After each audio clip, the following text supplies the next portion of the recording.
To już było dzisiaj? Ja miałem jakiś taki program, gdzie to miał konkurencyjne.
Ja bym się nie nakręcał, zobacz.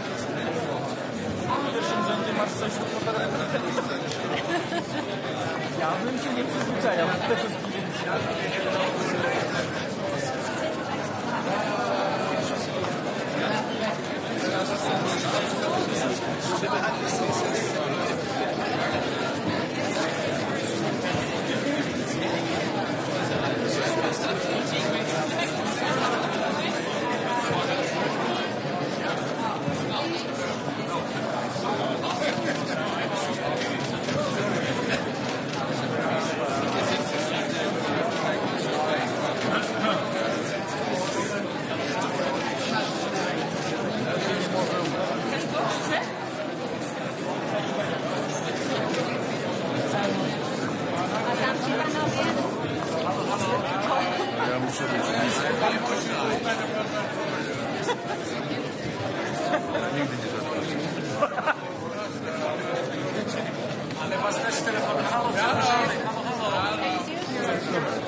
It was nice.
No nie jest tam wstępny.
After the informal meeting of Ministers of Finance with Polish Minister of Finance Andrzej Domański and Commissioner Valdis Dombrovskis.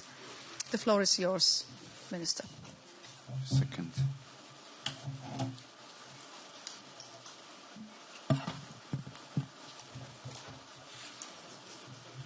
Okay. Good afternoon, ladies and gentlemen. Today, finance ministers met to address the macroeconomic implication of the ongoing trade dispute. We acknowledged possible negative impact of trade dispute, rising tension on economic prosperity. Effects on GDP are expected to be stronger for US than for EU. Having said that, it's our duty to do whatever it takes to protect European people, to protect European citizens, to protect European companies. Ministers reaffirmed full support for a decisive yet calm and calculated approach of the European Commission. We see the Commission's decision of suspending retaliation measures as a good step into the good direction. We want to use the next 3 months to have a serious and constructive dialogue with the US. There was a unanimous agreement that we maintain a united European stance. Ministers reiterated the importance of protecting our citizens and businesses from unnecessary economic disruption. In the session with central banks, governors, we discussed boosting the competitiveness of European financial markets. There was a clear agreement that we need to move urgently with savings and investment union. This will address market fragmentation through unified regulations and stronger integration of the European capital markets. Today, everyone recognizes how critical the process is for enhancing EU's economic resilience against the external threats. There is a new urgency to speed up building of the savings and investment union, and this urgency is well recognized. Interestingly, it was also noted that the European financial system is nowadays a shock absorber and no longer a shock producer. The strength of the euro and relatively higher stability in the European financial markets with capital flying to Europe prove that Europe is stable. But of course, we remain vigilant. The discussion today highlighted Europe's attractiveness for investments, particularly equity financing, which is critical for innovation and growth in our economy. And it's absolutely critical for small and medium-sized companies. The message from today's meeting is clear. Europe's economic and financial strength relies on our calm approach and unity. In these turbulent times, we are united because unity is our strength. Tomorrow, we will continue with important discussion on defense financing, a conversation vital to Europe's security and stability. Thank you. Thank you, Mr. Minister, and I would like to begin my remarks by thanking Minister Domański and Polish Presidency for your welcome here in Warsaw, and we are meeting in a symbolic place. This Army Museum documents Polish heroic history of resistance. Poles have paid high price for standing against tyranny and totalitarianism from Warsaw Uprising to Solidarność, and your courage serves as inspiration for all of us. Today we are once again at the pivotal moment in Europe's history.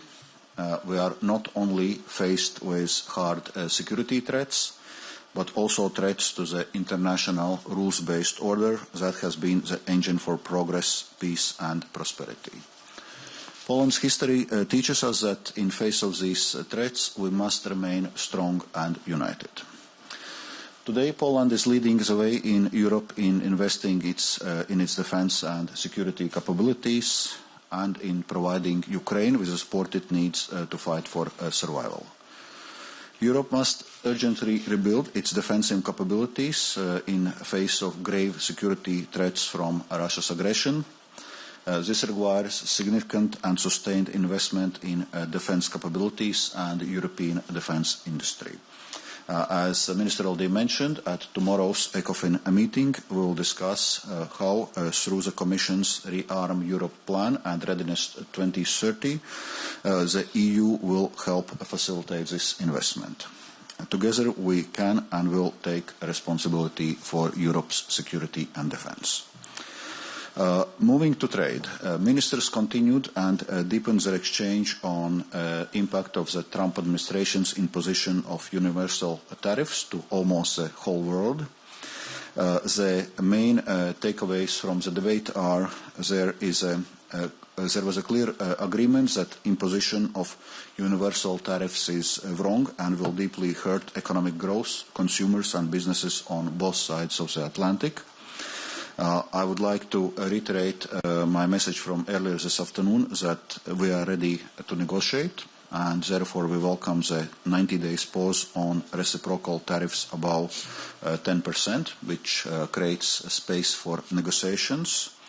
So the EU has put on hold countermeasures for 90 days to give those negotiations a chance. However, it's important to note that the 10% reciprocal tariffs remain in place for almost all countries, and they still represent a blow to the global economy. And on top of this, the 25% tariffs on steel and aluminium, and also 25% tariffs on cars and car parts remain in place. The imposition of tariffs against the EU goes against the political and economical logic of deep and long-standing transatlantic trade partnership, valued at 1.6 trillion euros in 2026 and being the largest in the world. This is why we continue to show restraint in our response. We do not wish to add to already unprecedented levels of uncertainty. We are ready to negotiate mutually acceptable outcome while defending our economic interests. However, all options remain on the table, and there are things which we need to do in parallel. So we'll continue to work on deepening the EU single market. That is our greatest economic strength. And today, ministers showed great commitment to enhancing our competitiveness and deepening our existing partnerships around the world, as well sealing new win-win deals with other partners. Finally, we had an exchange on savings and investments union strategies that the Commission presented last month. The EU is equipped with a large pool of household savings of around 10 trillion euros in bank deposits. Europe's capacity to address current challenges demands significant and sustained investment. As you know, the Draghi report estimates these investment needs to stand to additional 750 to 800 billion euros per year. By developing better integrated capital markets, the Savings and Investments Union can effectively connect savings and investment needs. This creates a win-win scenario for citizens who stand to earn a higher return on their savings and the broader economy that will receive additional investments it needs. This includes improving access to finance to European SMEs. The Commission will take forward concrete actions to implement this strategy in the period ahead, and we look forward to continuing our engagement with Member States and other stakeholders to achieve the Savings and Investments Union objectives. Thank you. Thank you very much. Now we open the floor for questions. Financial Times first. Thank you very much. My question is for Minister Domanski. Germany has said that we should not hit services for which there are no European alternatives, because doing that would hurt us more than hurt the US if retaliation is necessary, if the negotiations fail. Do you think there should be areas that should be excluded from a potential retaliation from the EU? Thank you. First of all, I believe it's absolutely crucial for us to remain united.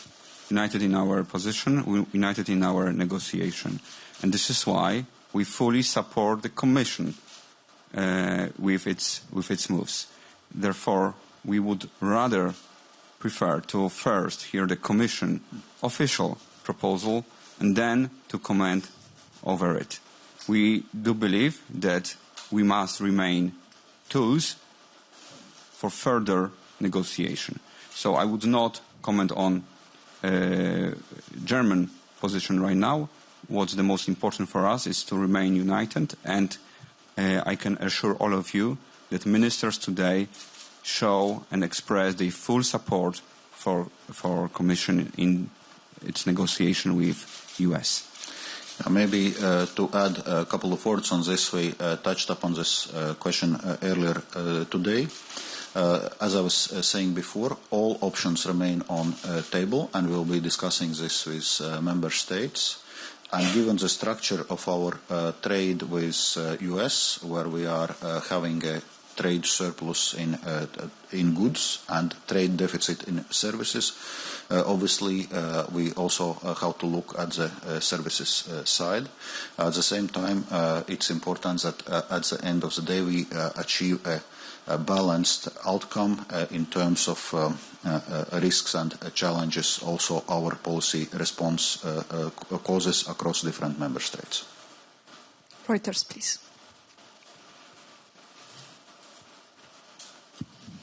Jan Struczewski from Reuters. A question for both of you gentlemen.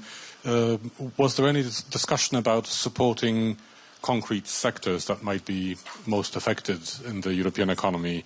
Steel, aluminium, cars, timber, microchips, etc., with concrete sums of money. I think both Spain and Portugal have already announced packages of support for their economies. Is perhaps a loosening of state aid rules once again on the cards, or perhaps some other measures? Thank you. Yeah, well, on this question, so we were not now going in discussing situation in a specific sector. So indeed, we were focusing on the macroeconomic impact on the tariffs, impact on economic growth, impact on inflation, volatility in financial markets, which is this is causing. So we didn't have in-depth discussions on specific sectors, even though indeed some of the member state support measures which had been announced had been mentioned.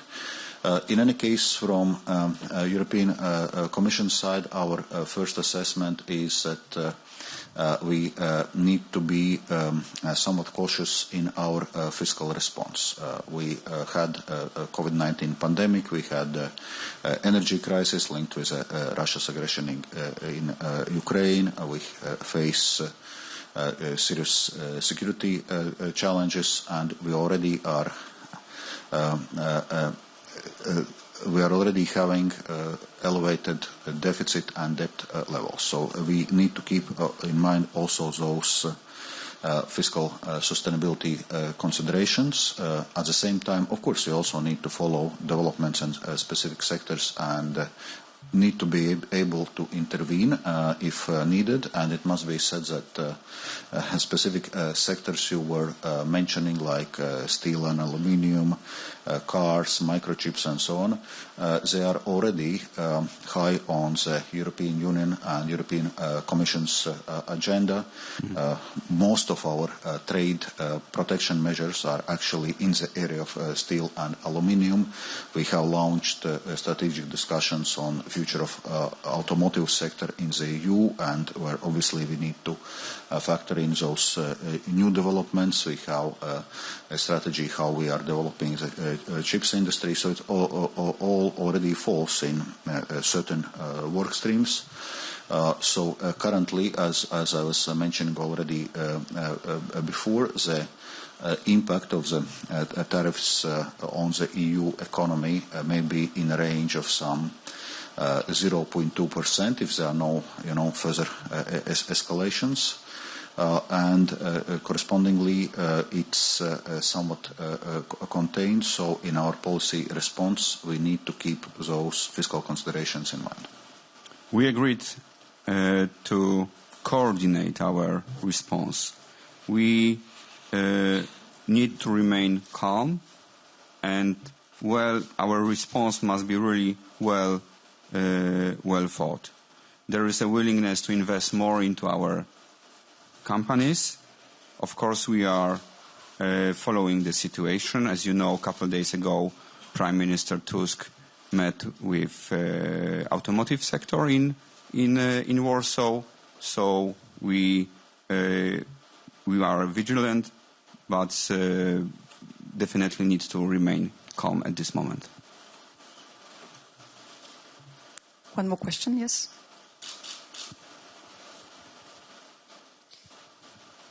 Edyta Piotrowska, News Seria. I would like to ask about, is it true that Poland is pressing the European Commission to accelerate the work at directive that would increase taxes on the tobacco products in the EU? This is what media in Brussels are saying. And is it in line with Prime Minister Tusk's delegatory agenda? Sure.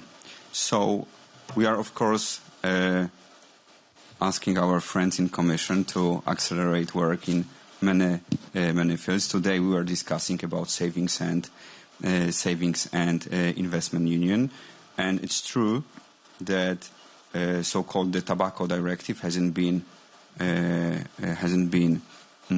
updated for many years.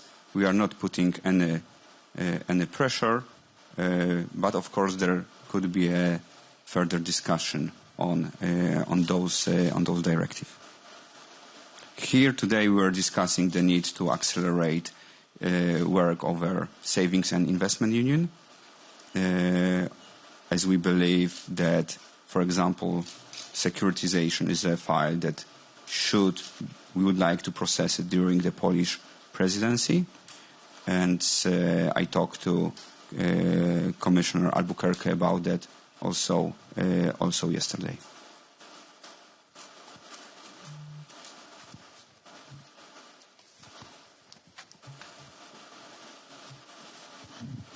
Good afternoon, Tommaso Gallavotti, in Kronos, Italy.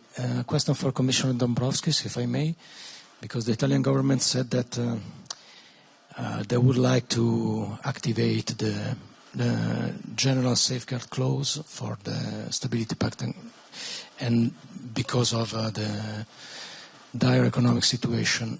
Do you think that it would be possible to activate the general safeguard clause in these circumstances? Thank you. Yeah. Actually, we had been assessing this issue when we were looking also our policy response to current geopolitical developments and how we can strengthen our defense capabilities and defense industry.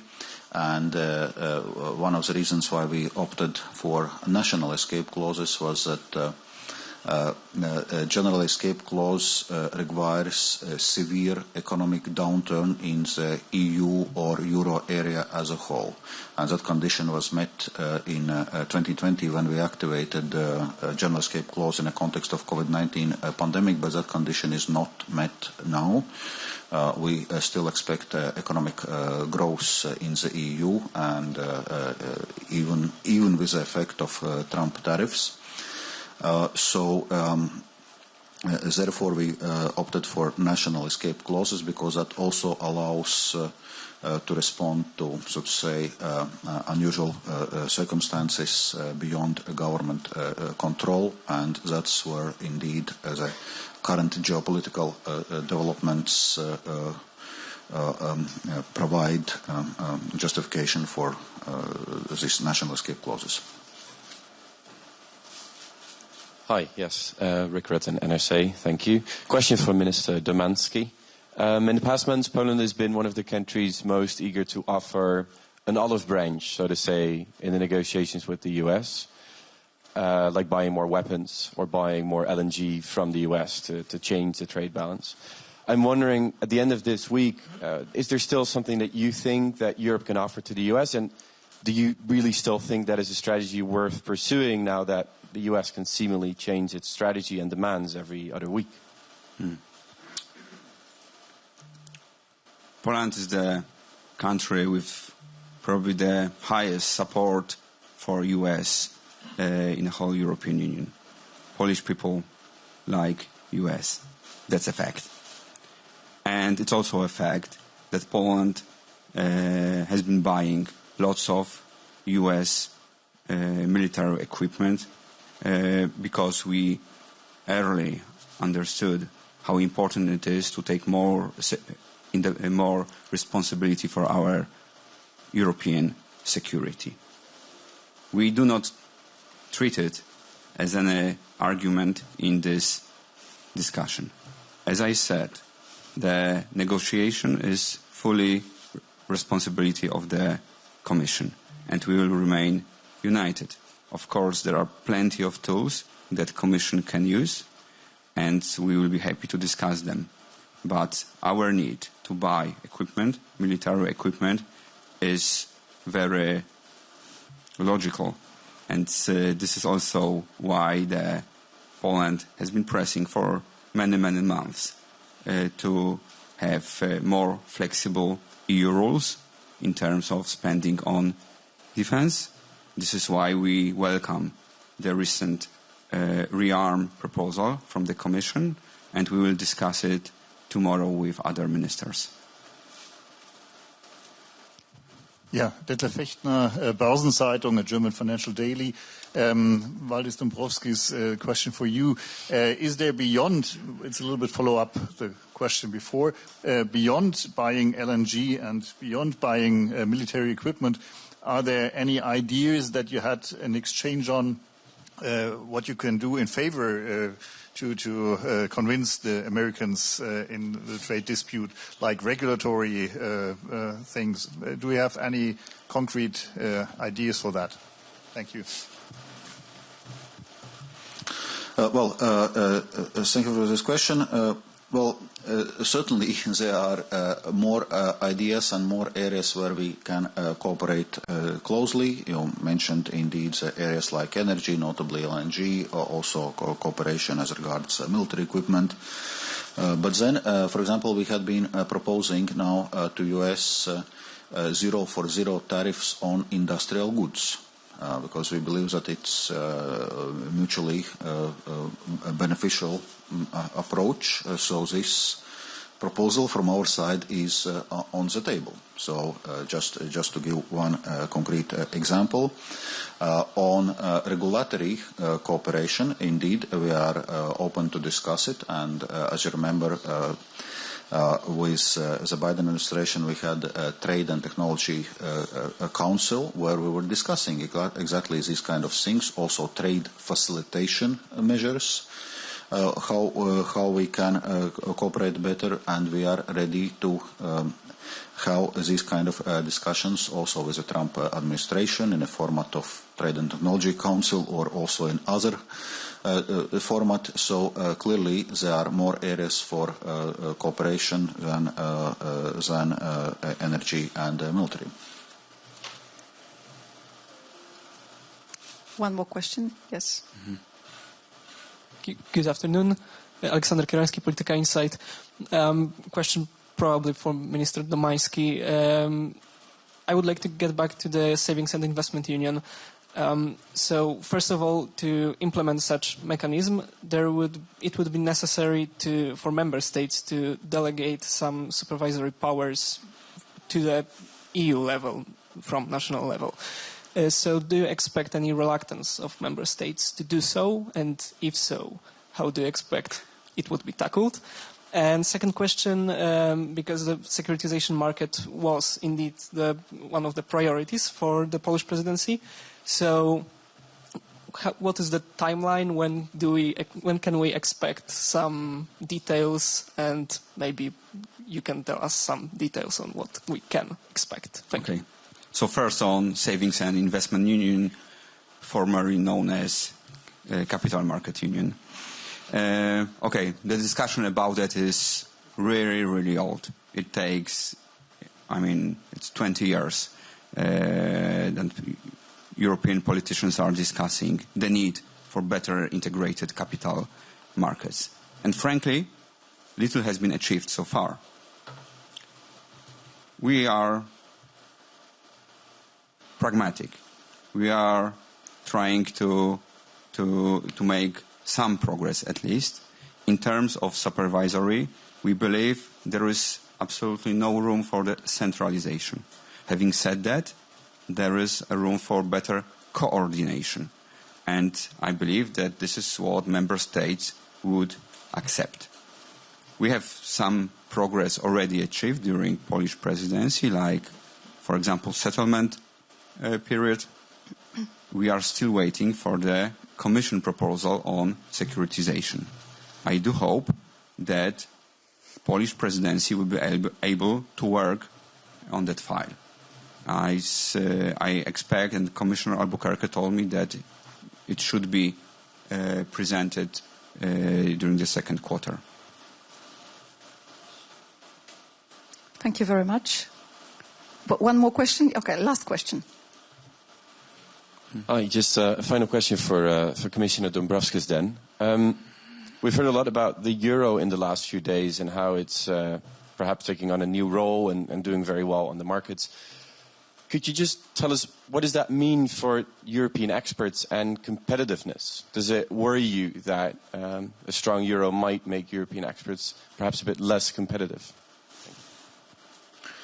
As regards euro and international role of the euro, it's actually we touched also in today's discussion with the ministers on this topic. And from the European Commission side, we had been working already for a number of years on strengthening the international role of the euro, and this is a work which we are willing to advance. Because euro is already the world's second largest reserve currency, and from that point of view, there is certainly a scope to strengthen the euro's role. If you look already the share of euro in terms of reserve currency and compare it with a share of Eurozone in terms of the global GDP, you already see that Euro's share is larger. So it's indeed used as international currency. And from our side, we are willing to continue to work to see how this can be strengthened. Well, on specific interest rate developments, we are not commenting on not interest rate developments, on exchange rate developments, as the ECB is not targeting the exchange rate of the euro.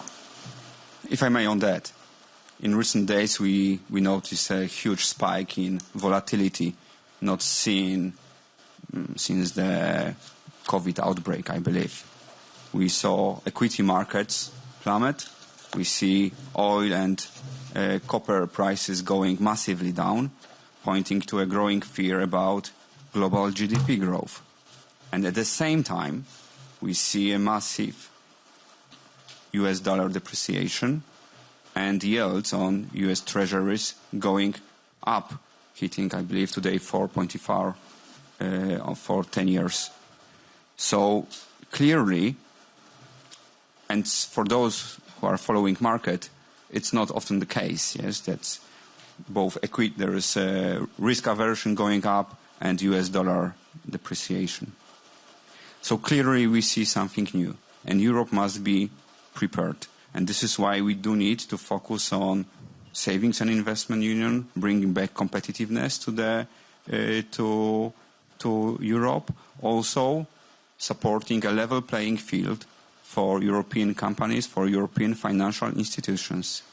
This is also why we need more of so-called independence. Many ministers were pointing today for the need of truly European payment system. So we notice that there is a change in the market, and European Union will be for sure ready to respond. Thank you. Thank you very much. We finished the press conference. Thank you. Have a good afternoon.